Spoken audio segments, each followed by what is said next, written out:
Nasaan ka na ba, Anton Rosales?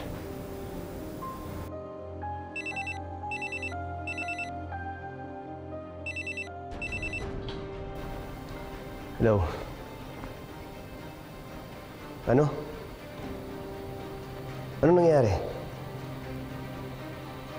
Sige, pupunta ako.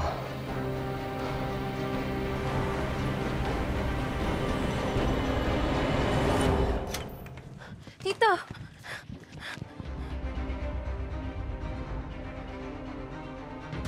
Anong nangyari?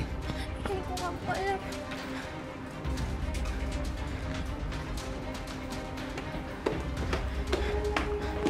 Kanina pa ba siya nagkukulong sa kwarto? Kaninang umaga pa po.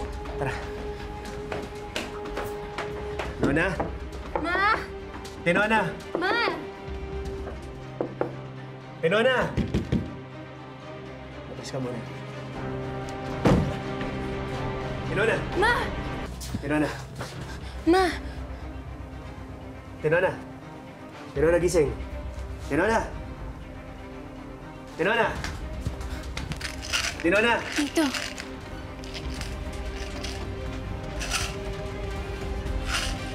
Tulungan mo. Susubin natin ang mama mo sa hospital. Ma!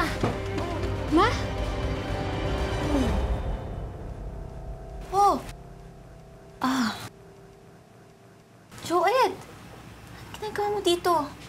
Ay, pasensya na kaya nag-oversleep yata ako.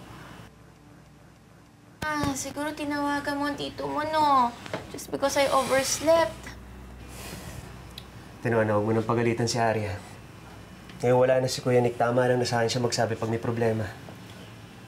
Pag may problema, pero wala naman problema.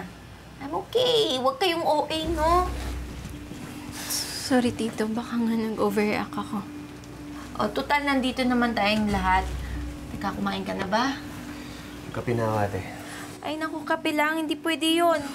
Kailangan kumain ka. Maghahanda muna ako. Ate, wag na. Ako, pag andito ang kuya mo, mag-aano yun, mumultuhin ka nun pag makulit ka. Teka muna.